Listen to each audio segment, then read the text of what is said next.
talked to lots of people who come here looking for the Silicon Valley experience. They arrive with one suitcase in hand, and they head south on the 101, hoping to see this place they've heard about.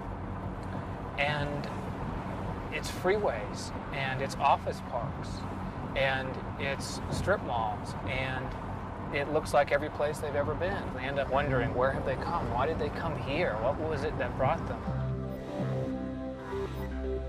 Code itself is the underlying thing that makes computers work. Why is it important to the world? It's because it's the blood of the organism that's our culture now. It makes everything go. You know, technology has become the god of our society now. I mean, I think that people stand in awe of it and stand in awe of the people that make it. I see. And you can even chant its name if you want to. There's a sense that software is a kind of new frontier. You know, it's the old gold rush metaphor, the California gold rush all over again. It's the kind of Hollywood of the 20s. This very small set of people is really defining what our world's going to be like. I mean, the computer becoming ubiquitous and the way we interact with the world more and more mediated through the computer is this very small group of people defining what that world's going to be like.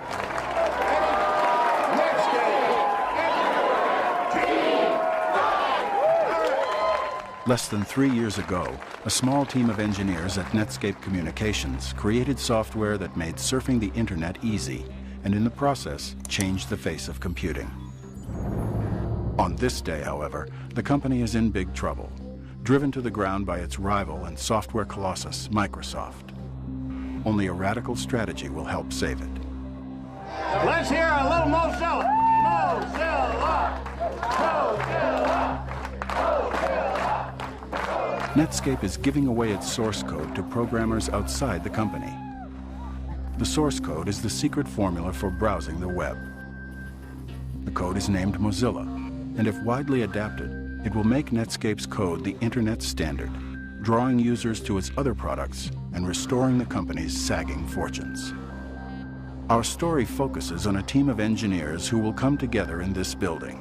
Over the course of the next year, they will turn their lives inside out to create Mozilla and battle a giant competitor to save their company and shape the future of computing.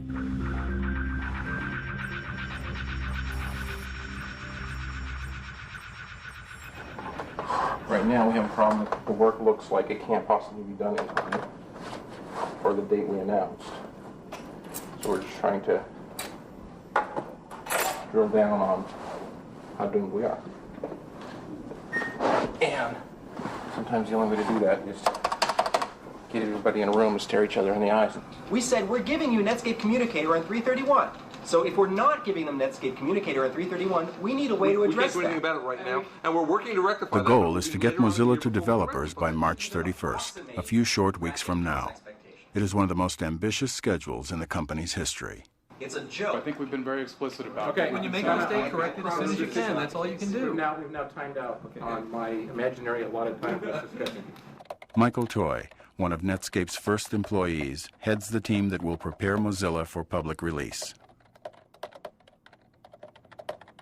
We're probably doomed. We're probably going to fail. Microsoft is probably going to squish us like a bug anyway, but just because we're doomed, it doesn't mean, we can't get up in the morning and do work. All rise. The Honorable Michael Toy presiding. And honorable. I'm pretty flip with my kids about what I do. What do you do at work, Dad? Oh, I don't know. I sit in meetings and I feel depressed and I read email. Oh, you got me. But they think my office is the greatest place in the world, though. It's like, oh, we're going to your office? Oh, yay, yippee, I love going to your office. Because, they play with the guns, and there's free soda, and there's the giant balls. Basically, I work at Disneyland as far as they're concerned. I talk about marathon versus sprint. The hard part is to run with significant intensity the whole way, knowing that if you ever start walking, you're not going to make it. And just keep the end in sight and know that there's this urgency. Jim Roskind, an expert on software security, is brought in to enforce rigorous standards of engineering precision. Imagine if you had a project where you felt doom was imminent, all the different players wondering, Are they pushed beyond their level? Can they think of a way of running faster? Can anyone help them? So that's a lot of tension and anxiety over making this schedule. Jamie Zawinski, free source code evangelist, will enlist outside developers to Netscape's cause. The free source thing is trying to change the rules, right? There are people who have the free software religion. The one thing they have in common is they're all hackers. They all like writing code. So hoping to tap into all of those smart people and get something from it, so that everyone benefits. Yeah, maybe. I don't know. We're talking about 2.5 million lines of code, and every one of them has to be gone over carefully, and in some cases twice. Okay, I think we're ready. With hundreds of engineers converging on Mozilla with new code to enable its release, Tara Hernandez makes sure that their changes do not crash Mozilla and bring everyone's work to a halt. This is how we keep track of all the changes that are going in. Green is good. A lot of changes going in right here, and wham, the builds all died. Okay? All right. Bye. No. We're doomed. Some of the worst crashes are reserved for Scott Collins, a veteran code writer who stands by for late-night troubleshooting. Now the moment you've all been waiting for, when one of our lucky videos qualifies for... I've been here for about, 60 hours or so. Writing software is different from selling real estate. Selling real estate, you sell to people, the people are asleep at night. When they go to sleep, you have to stop selling real estate. Computers never sleep. We're in the finals. We're going to win $10,000. You can see my cube is decked out a little bit better than other people's. I have a nice couch, little mattress under there I can sleep in. Artwork from my children. I have control of the light switches. This is what I'd like to get. If my wife truly loved me, she'd let me have one. Life is good.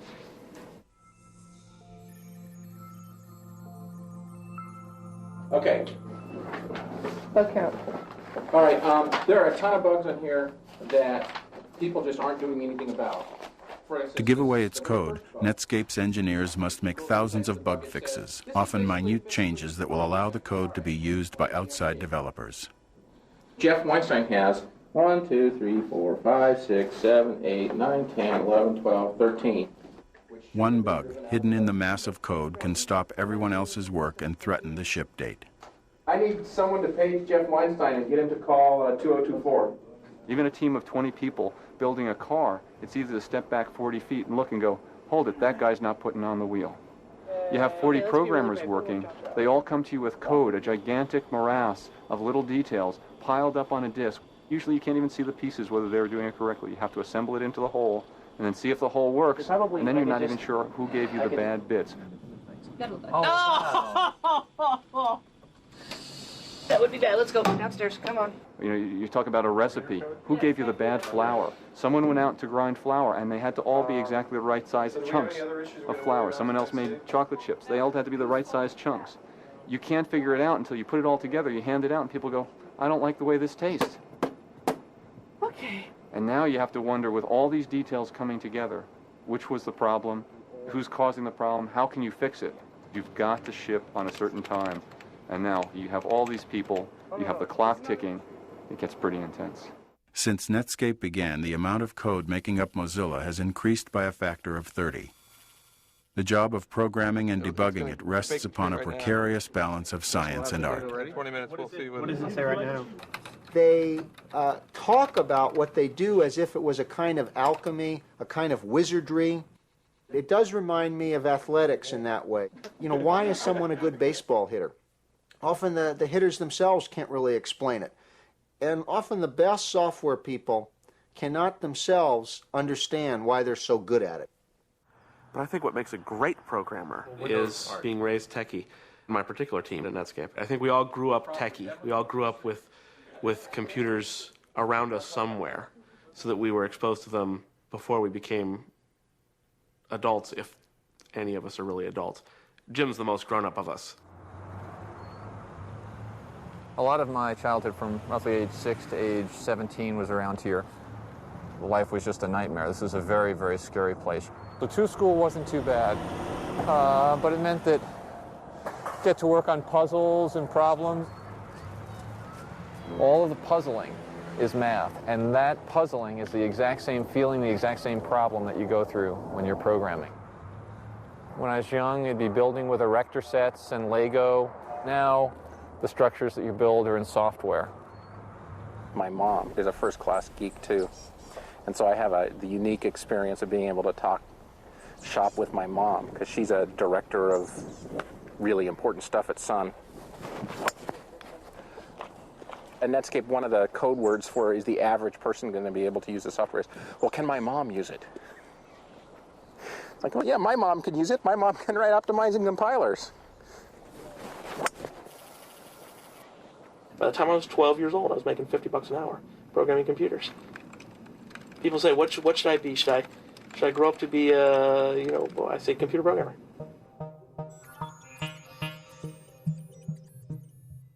The thing about that makes it a youth culture is one's capacity to throw one's entire life on the line with these firms. Entire life commitment, meaning 24/7, 365 work commitment. Throwing yourself into a thing where you don't know if that job is going to be around soon. There's no stability here. So it's very kind of a weird irony that the very people who are inventing the future can't see their own future. This is a monk-like existence. There are very few women in these societies. These are male societies. They are secret societies. They function very much like the Masons or some street gang. Evil! Evil! Evil! Evil man. Why am I an evil man? Did you not receive mail saying, if you have a Source 331 bug, you will be in here at 1:30? I thought it was 2:30. Now you're evil and stupid. You know what? I'm actually just in a different time zone. I thought stupidity was an excuse, though. A lot of people at Netscape don't get out much because they're at work all the time, but most people's social interaction, I would expect, revolves around work just because so many people spend so much of their time at work. Hey, Chris, it's Tara. How much do you love me? They've been saying the issue. Good. What do you know about like threading stuff calls into JavaScript and Java and XFB? Has Gordon been talking to you? All we have left to hold on to really is the workplace. I mean, it is the modern village. People get to know your history. They shrug at your bad jokes. There's a kind of familiarity that and continuity that we don't have elsewhere.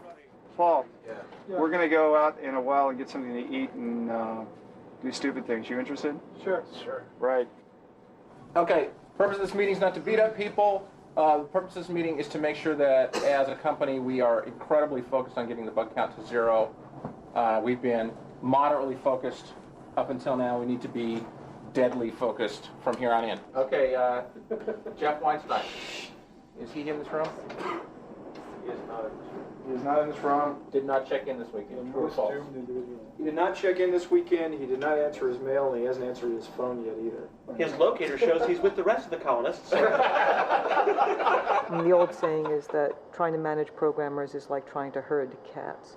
You know, you want them to be cats, I mean, if you like cats, I mean, because you want what's unique about that creature, but they really don't all like to go in the same direction. Where the hell does Weinstein sit, actually? In less than 4 years, Netscape has grown from a handful of people to over 2,000, and sometimes locating a programmer becomes yet another obstacle for the browser team to overcome. I'd say he's not in there. That would be my guess, straight out. He's not there. When's the last time he was in here? This afternoon. Okay. Tara and I are ready to take a hit out on him. Okay.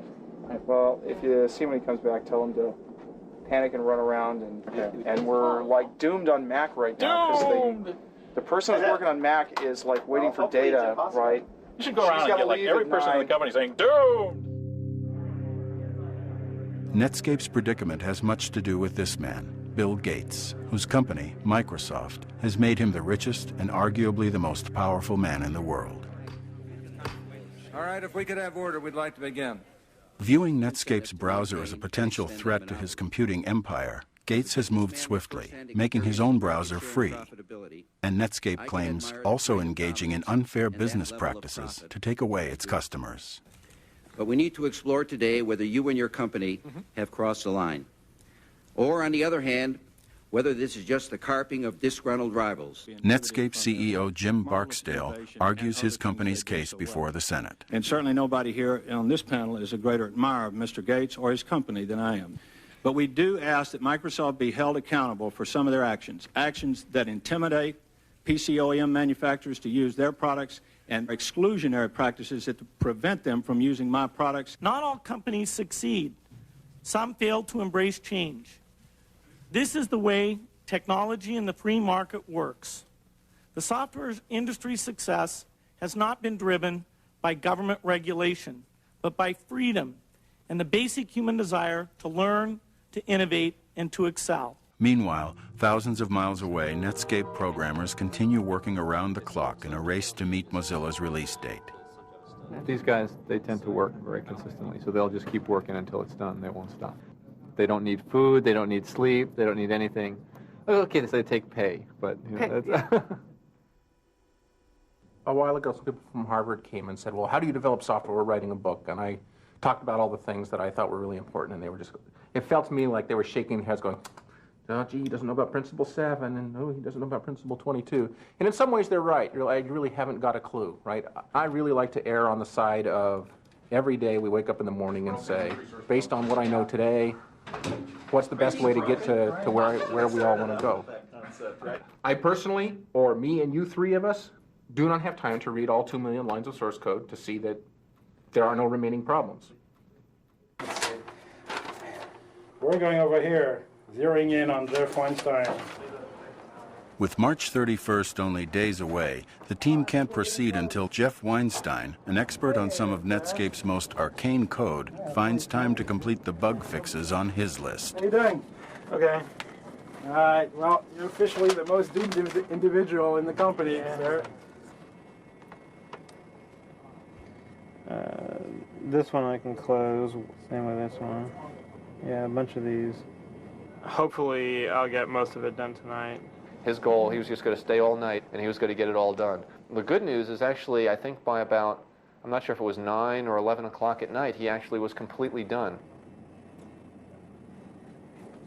Yay! Reaching a critical milestone is cause for celebration. I have one bug left, and it's the really, really hard one, but I'm Don't working make me kill you. Close before 3:30. I will close it before 3:30. It'll be good. The bug count is small. There are some bugs that are not currently closed, but most of them are like particularly little annoying things that... Some of it's stuck!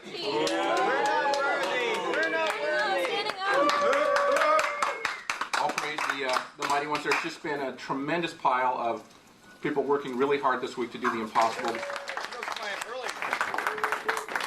There's this magic phrase that Michael Toy invented, which is Zero Boogs, which is, it's not quite perfect, but it's perfect enough. You know, 0 bugs, 0 boogs. You got a spare monitor upstairs in the King's Cube, right? Yes, I do have a spare monitor. This is the first big test. Will an outsider actually be able to make Mozilla work? If not, Netscape stands a good chance of missing its March 31st deadline. I thought this was going to be a huge thing. I thought it was going to be like 100, 200 people here, like all in rows, like with Soviet style. Yeah. Compiling. No, we're nowhere near that organized. Alright, looks like it's all there. Here we go. Yeah. Wow. All good. It's pretty simple how stuff's built. It's just there's a set of scripts that are set up to say exactly what to compile, and then they all get globbed together into Mozilla, hopefully. Here it is. Yeah. If you get it to work, then it means anybody can get it to work. That's true.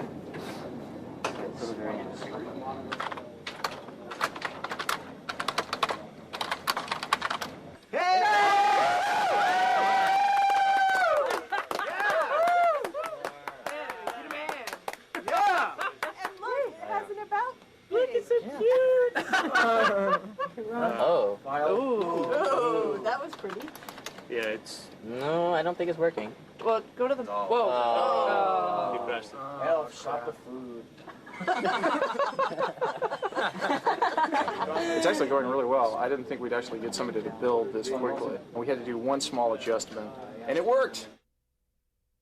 With the source almost ready to ship, Netscape must explain the significance of Mozilla to the press. Basically, what we want to do is we want to give them a little bit of the history, And then we want to go into what's actually going to happen tomorrow. The other important takeaway then, too, from this is that this is a really exciting, cool thing. Good afternoon, Forrester. Hi, Stan Dolberg and Eric Brown, please. 1 second. Leave your voicemail for Stan Dolberg. I'll transfer you now. Good afternoon, Forrester. Hi, this is Maggie Young calling from Netscape, and I have a scheduled conference call with Stan Dolberg and Eric Brown, and I just got Stan's voicemail. Netscape hopes the press will greet Mozilla with the same enthusiasm it had for the company in its early days. At 11 a.m. this morning, Netscape stock went public and Wall Street went bonkers. Initially offered at a price of $28 a share, Netscape shot up to $72 within minutes. The stock is bid up at extraordinary levels in the first couple of really days and weeks of its introduction. It is the biggest initial public offering in basically Wall Street history. Good afternoon, Forrester.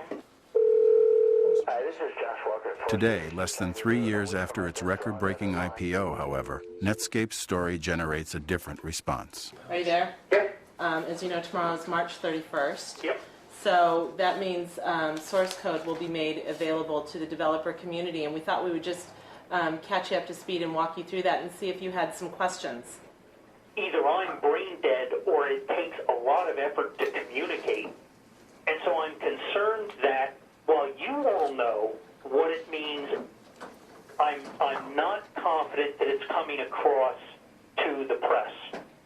Right, I think those are good points. By opening up the source code, we basically extend our developer community from those folks that are inside of Netscape to hundreds of thousands of developers outside of Netscape. Yep. So it's no longer Netscape versus Microsoft, it's Netscape and all of the Netscape, virtual community. I think there is a belief that Netscape doesn't have a position to continue to compete with Microsoft in the browser front, and that in essence you've given up on the browser position. This was a lot more smooth than I had originally anticipated, really. I'm still waiting for the major bump in the road that's going to happen sometime between now and tomorrow afternoon. In software development, there's always a bump in the road. We just want to hear the Apple story. I'm sure you do. They just can't quite get themselves comfortable with the patent grant or with whatever we tried to do to fix it for them. What patent? So the last thing back out of their lawyer was, gee, I don't know that we get enough protection. Mozilla has a small piece of code from Apple that has not been cleared for public license. Okay, we have to escalate. Hi, this is Mark Andreessen. I called a few minutes ago. Oh, my wife. And left a message. We're trying to get, the problem is I can't get phone, there's no one at the Apple switchboard, so I'm having a hard time getting phone numbers for people. Awesome. You checked it in? Yeah, what was it? Hold on, 620.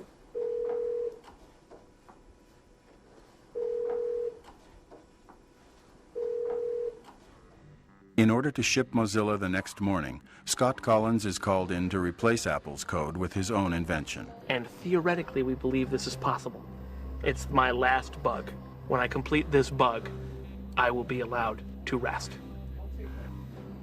So I stayed up until about 5:40 this morning writing this replacement class, because it made my life a living hell. I got it basically running. It's all running.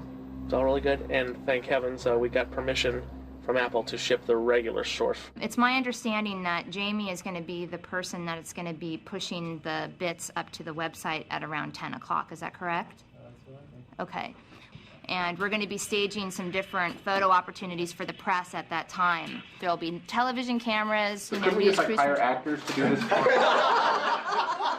was just telling you to be on TV. Come on. We're not going to mandate. You're on TV now.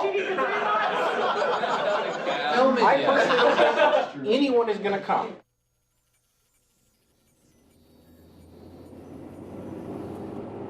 One way to learn to run a marathon is put a person out 26 miles into the desert and say, that there's this bomb on your back that's going to go off in a certain length of time if you don't get into the town. Well, that'll motivate you to get in, but there's a certain chance that you'll be blown up. What time is it? Yeah, it's 5 to 10. Ah!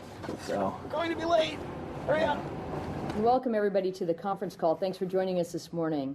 Today, Netscape announced that the first developer release of its Communicator 5.0 source code is available for download from the Mozilla.org website. And you know where TAR is.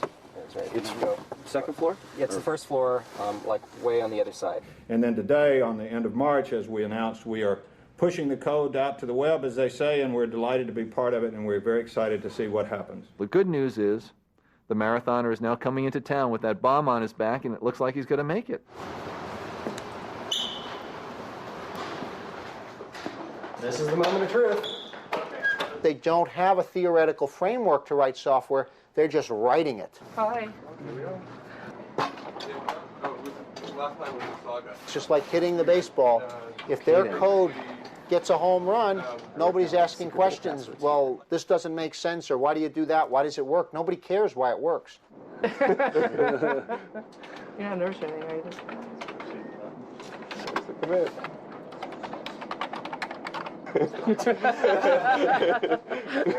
This is bad. What's that? Well, It's not connected to... The machine that controls the FTP push is like not answering. Is it loaded? It's blast, not blash. No. Oh. Yeah, maybe good reason not to... Oh. That bin, yeah. Duh. Okay. We're Okay. up. Yay. It's soup. Mac's there. Unix is there. Windows is there. We're done. We're done. It's up. We're done.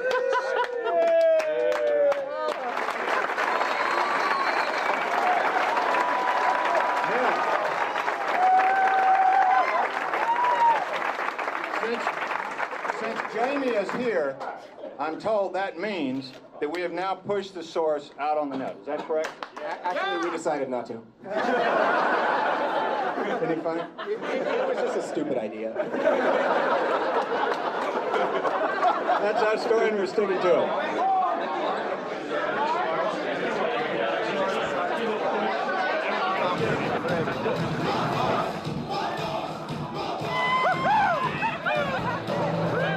For a moment, everyone at Netscape takes a breather. I think it's going to work out. In the first hours of its release, the source code is downloaded thousands of times. But the number of downloads is no guarantee that Netscape will receive enough valuable contributions to help the company reverse its slide. He's known as Pavlov to me. He's Pavlov at Pavlov.net. On IRC, he's Pavlov or Pav or Pav sleeping or Pav tired up too late. And without him, I think we'd be months behind. Netscape's notoriety draws code writers from around the world willing to work on Mozilla without pay. One such contributor comes from rural Georgia. I have been amazed over the last 2 or 3 years when, especially his mother would come tell me, well, so-and-so called from maybe New York, and they were coming to Atlanta, and they wanted to talk to Stewart or see him, and they were going to go down and have lunch. Well, I'd say, who is this person from New York? And then all of a sudden, well, he's been working with Stewart on some programming issues for a year or so, and he wanted to come down and meet. Said, well, did you tell him you're only 16? I had no idea. And that's great. That's a wonderful thing because he's contributing. It doesn't matter that he's young. We're in the place we call the cave. We just shut the door, and this is where he does whatever he does. It is flabbergasting to think that your child has done something for this worldwide company instead of his homework. I went and looked back at the older code, and I was really frightened by how incredibly messy and just awful the code looked. It would have taken you years to try and figure out what it was doing, so we basically did it from scratch. Pretty much I'm providing the code that makes the browser show everything faster and more efficiently than it used to. His keyboarding is almost just like talking. It's just an expression. He can express himself that way, and it's just totally unconscious almost, just a part of how he communicates. In the past, free code contributions helped build the Internet. How a commercial enterprise will benefit from free code remains a big question. Well, it's certainly my hope that the enormous amount of new people that no one company could afford to have working on any product now contributing to the Netscape Navigator Communicator, will make a significant difference in the improvement of the product. How that works against any competitor remains to be seen.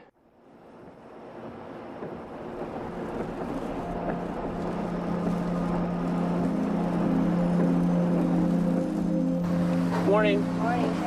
David Retterman, an analyst for a San Francisco investment bank, closely monitors Netscape's radical plan for investors eager to participate in the internet stock boom. The market is really kind of a voting machine. It's voting, yes, I believe that vision statement. Yes, I believe that's going to result in product sales. Yes, that's going to drive earnings up, and stocks should trade accordingly. The financial benefits to Netscape of giving away its source code are hard to measure. I understand why Netscape's trying to do it, but I think they still have to show me that behind the vision and the slideware, there's a real sustainable business model that can deliver earnings, and so I'm in a show me mode for Netscape.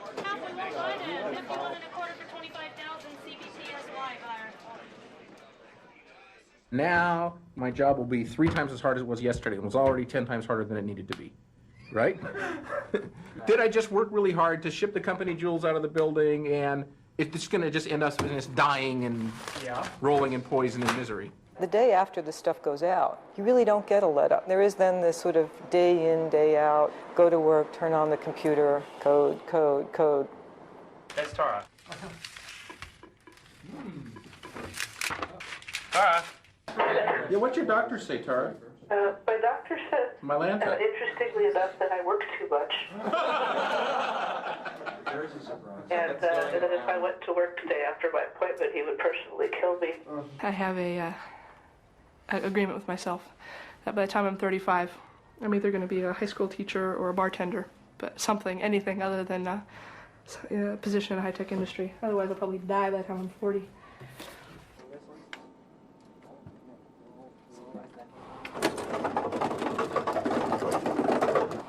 Now that I'm an old guy, I've kind of been around the block a couple times, and you can go from realizing this just never stops, does it? And that being really depressing because you feel like I said I was never going to be on the treadmill, and here I am. I'm on the treadmill. I'm going to be running like this forever. Because they're good at software, they need to keep pace. And as a result, keeping pace means to shut a lot of other things out.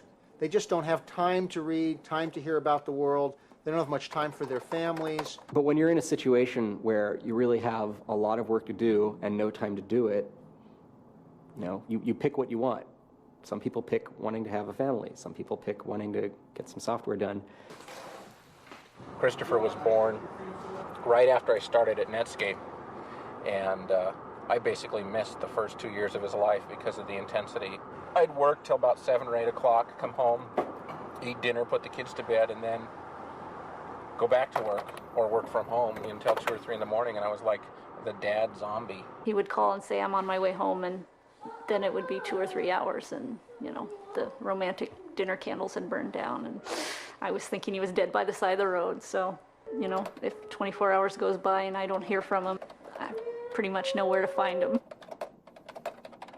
I live in Michigan, and I commute. So it's quite a long commute. I don't make it every day. I only make it about every 2 weeks or so. But there's quite a time change. Here it's something like 12:01 in the morning, and there it's 1954.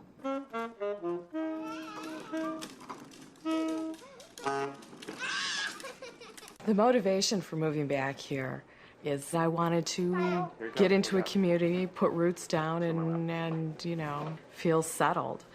And life is just different out there. It really is. I mean, here people work at a car factory or whatever, and they're 30 years and out. If you want to go over there, sure, that's fine by me. We spent 45 minutes talking about this whole story from job to job to job to job. And I thought it was pretty cool. He had over,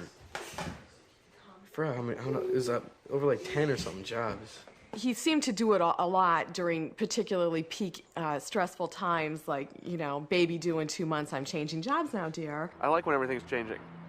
That makes it exciting. That's why I do it.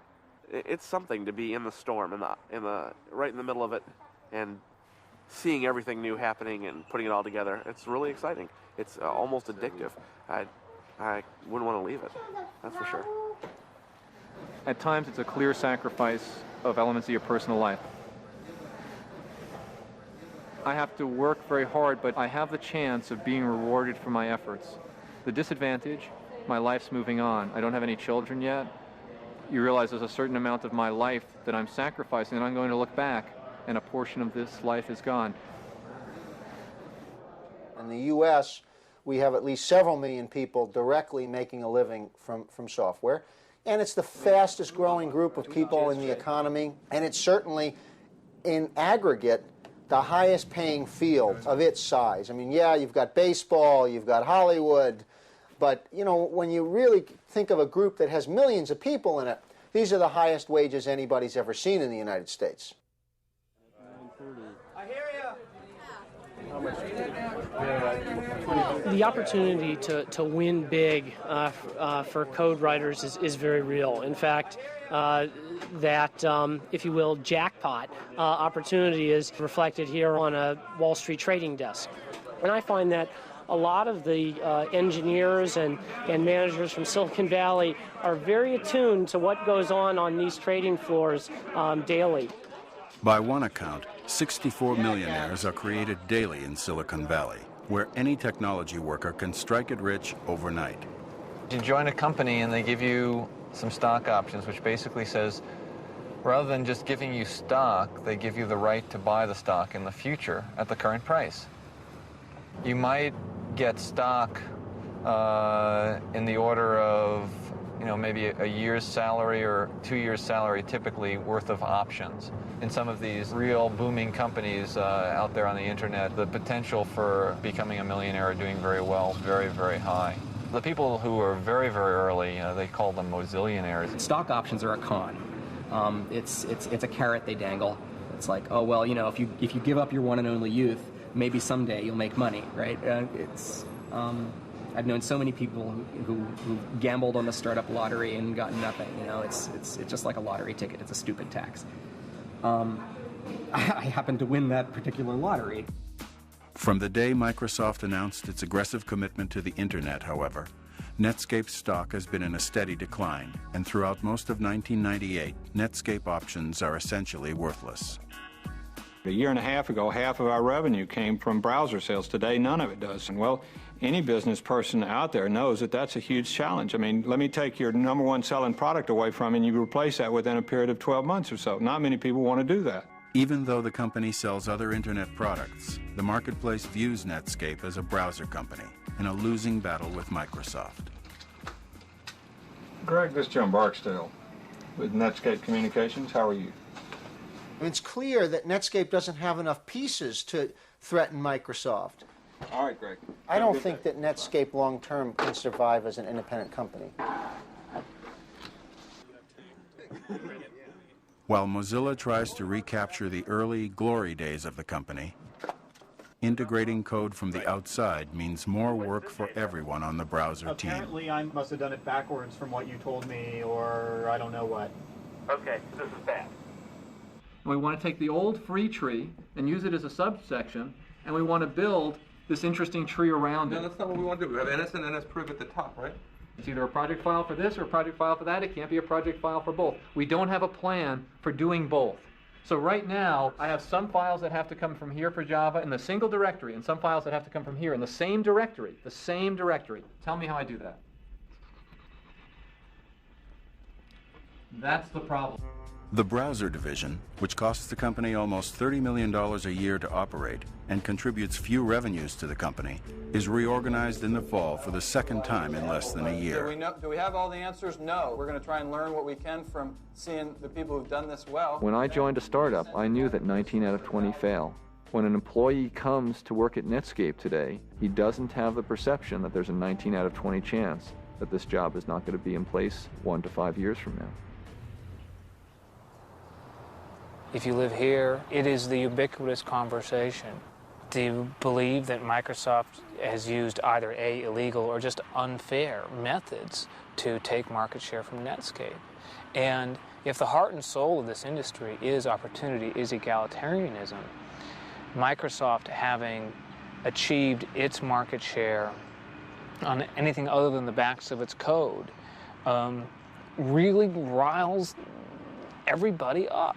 The Justice Department has charged Microsoft with engaging in anti-competitive and exclusionary practices designed to maintain its monopoly in personal computer operating systems and attempting to extend that monopoly to internet browser software. Regardless of its case against Microsoft, Netscape has become a victim of its increasing size and the growing complexities of its code. The company struggles to maintain the vitality it enjoyed as a startup. When a company gets to be above a certain size, it's just a process. It's a mechanism for making money, and innovation is like one possible way of doing that, but it's a risky way. So big companies don't do that. Microsoft actually doesn't do very much. They buy companies. They wait until someone has done something interesting, and then they acquire them, and then they milk it for all it's worth. And I mean, I don't mean to pick on Microsoft, because lots of companies do that. It's just a normal way of doing business.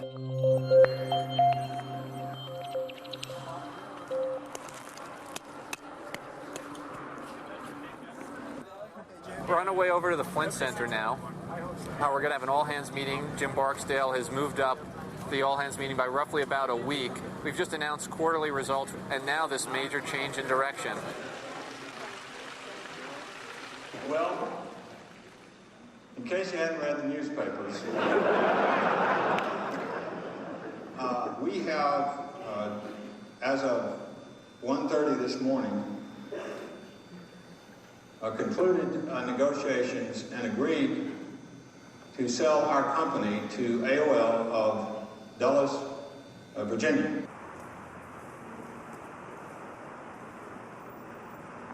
I can't imagine that day when they announced the merger that they weren't like, oh, I don't believe this, sort of a nightmare scenario. Although, the worst one would have been Microsoft's buying us, I guess. Then they would have, you'd have seen like this flow of cars out of Netscape. 6 months ago, they were insulting AOL's technology. It was a service for idiots. Congratulations, Skippy. You've got mail. Netscape was not unusual in the way they felt about AOL in Silicon Valley. I mean, it's very clear that nobody had any respect for the company. One of them at Netscape called Steve Case a soap salesman because he used to work at Procter & Gamble. The soap salesman bought them. The quote that came out of this article was Netscape, something along the lines of, "Lived fast, died young, and left a tired corpse." And I don't know that I agree with that. I don't think Netscape's done yet. They bought us because they like us. They like what we do, and they don't want to disturb that formula. So their plan is to not damage us in any way. There had been a lot of speculation out on the net, in the free software community, like, oh, well, this is it, it's all over now. AOL is just going to screw everything up. So I wrote this thing that I put on the Mozilla.org site that laid out the worst case scenario. Like, well, okay, even if everything goes wrong, it's still not as bad as you're saying it is, because the nature of what Netscape did meant that the code belongs to the community now. A few days later, I got email from Steve Case saying, we think what you're doing is a great thing, and it's part of the reason we bought the company. We plan to keep it going that way. So as far as Mozilla.org and Netscape and AOL's contribution to the open source movement goes, he says it's going to continue. The merger with AOL creates a windfall for shareholders that will give Netscape employees the chance to cash out and move on, causing speculation in the national media about AOL's ability to retain Netscape's key people. And already I hear, the AOL people have come into Netscape and said, this is the AOL way. Well, it's not going to work at Netscape. It's got to be the Netscape way with help from AOL. I suspect some of them will leave. They don't want to be part of AOL. Some people just like the startup mentality, and those that want to sort of be part of a juggernaut are going to stay and be part of the juggernaut. I've been at Netscape for 3.5 years, and it feels like forever. AOL's focus and Netscape's growing focus has been marketing and advertising and all that stuff, and that's not nearly as interesting to someone who's sort of a techno-fetishist. I'm switching jobs, I'm selling my house, I'm moving, switching towns. that's life for startup land. I'm still young and stupid, as I like to put it, so I can get away with doing stuff like that. A year and a half ago, so Tara comes to me. She says, I want to be a manager so bad that I can taste it. So we finally said, all right, you get to be a manager. And like within a week, she said, why did you ever let me do this? And Tara's turned out to be like one of the Netscape's greatest managers. So here's to Tara, the release team manager. Tara leaves Netscape for an e-commerce startup, missing out on a big jump in the value of her stock options in hopes of a bigger payout at her new company. Free Mozilla! Free the source! Mozilla! Free the source!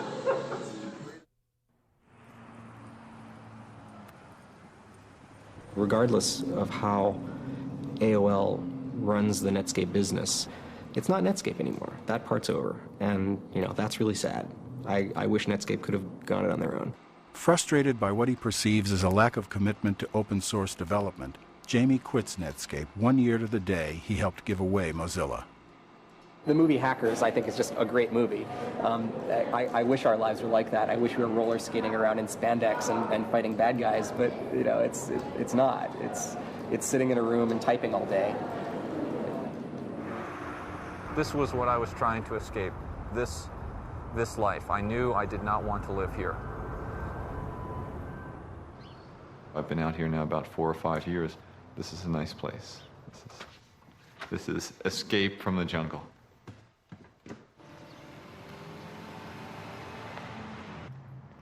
Jim Roskind is promoted to Netscape's highest engineering rank.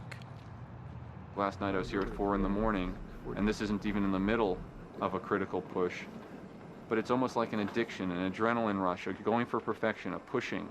And then, as you see the results, you get the feedback to push harder. I really shouldn't comment on this since I'm just as foolish as everyone else, but I'll just go ahead and do it while admitting that I'm foolish. There's just a tremendous quest for material wealth here. It's like the gold rush all over again. This is going to be the playhouse, and then this will be like a front porch with maybe little flowers and stuff, so it'll be like a cute little house. I went to Netscape because its main purpose was to generate cash based on this internet thing. That's like what we're going to do. We're going to get rich. It just took a heavy toll on our marriage, and if it wasn't for God's grace, we wouldn't have made it. Why I use God's gifts? Michael burned out. Michael came to a place where in his own life where he said the cost is too great. I'm not going to do it anymore. If people would look at this and say, oh, hey, this is a cool thing, I'm going to start a startup and get rich quick, I would just have to say, you need to count the cost, because you can't ever retrieve the time that's lost. Michael Toy, Netscape employee number 6, achieved his goal of financial independence and retired from Netscape shortly after Mozilla's release.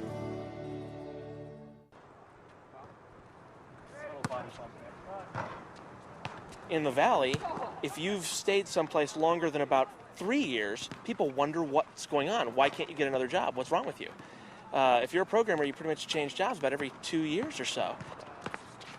It's like ants, worker ants. They send a group out to do something. As that group approaches the task that they're going to do, some ants leave, more ants come on. By the time it gets to the target, it could be a totally different set of ants. I think as we distribute the set of work that we're doing and more in the information age, it'll be more like that. Scott Collins continues to commute to Netscape from Michigan. There's a lot of pressure right now to complete our product on time. Sort of weighed in with the ridiculous acrobatics the stock is doing. We were a $20 company. As of this moment, our stock is like $172. So it's hard to be depressed about the amount of work you have to do when every other cube holds a millionaire. When the deal with AOL closes in the spring of 1999, the value of Netscape's stock more than doubles since the merger's announcement. Netscape married right. They hitched their fortunes to AOL. When the transaction was announced, the implied valuation was about $4.2 billion. When the transaction was completed, the transaction was valued at $10 billion. So in effect, about $5.5 or $6 billion of net worth was created. So I think it was the very clever deal making of Netscape management that kept them in the game much longer, and Netscape shareholders benefited quite considerably.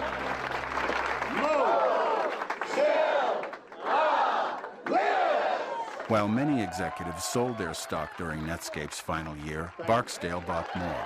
And after the merger, he swapped his shares for more than $500 million of AOL stock. Another young man comes west to seek his fortune on technology's new frontier. I'm a little bit nervous going into this interview because I'm not entirely sure what to expect. It's a long way away, 3,000 miles, a long way for your child to be, but this is a place where there's a lot going on that he's very interested in, and I think has some talents in this area. And I really think that this may be kind of home for him as far as being able to work with people that he can actually talk to.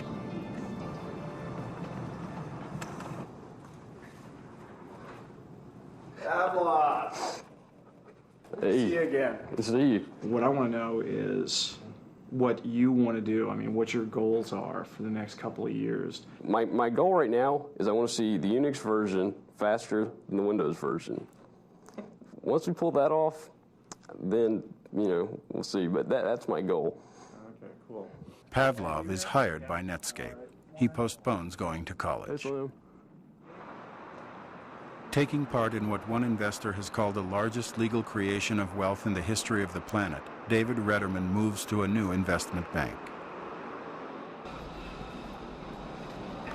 Here's the data center. A lot of cable, a lot of fiber.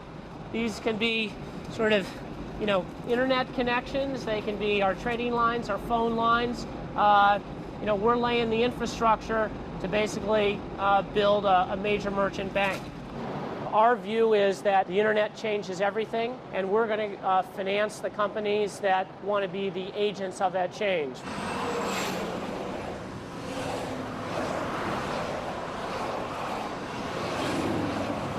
Look at this intersection. We've got a bank here. In 2 years, this may not be here. Why not bank online? Gap's website is one of the most successful commerce websites on the market. I don't even know why Gap's renovating this store. Why aren't they investing more in their website? I don't know what this intersection may look like 2 years from now. When I started, people didn't know what HTML was, what the World Wide Web was, and all of a sudden, the power of the internet that had been there for years was available to everybody in an easy way, point and click, the universal language. It's like Fantasia when Mickey is standing over the book that's open on the mountain and he's looking in to see what to do, and he does something. He doesn't really know what he does, but it makes something happen. And of course that thing gets out of control and keeps going. You don't know why it works. You don't know how it works. You just push a button and it works. We're at the beginning of an industry, and who knows where that industry is going to go. This could all turn into television again. It could be controlled by a small number of companies who decide what we see and hear, and there's a lot of precedent for that. I'm just laying down the tracks, and there are these trains zooming by me. And there's no way I'd want to say that it's a bad thing to have these trains fly by. It'd be a horrible legacy. If it ended up being the legacy of Netscape and the internet, that we could all do what we're doing only under much more intense pressure and much faster. Everything has to change faster, obviously. Look at Netscape. It was born and died. I don't want to use the word died, they wouldn't like that word, but it basically was born and overtaken within 4 years. That's pretty fast, I think, because they must think it's very fast. Near the end of 1999, the public still awaits Netscape's first open-source browser, more than a year after Mozilla was released.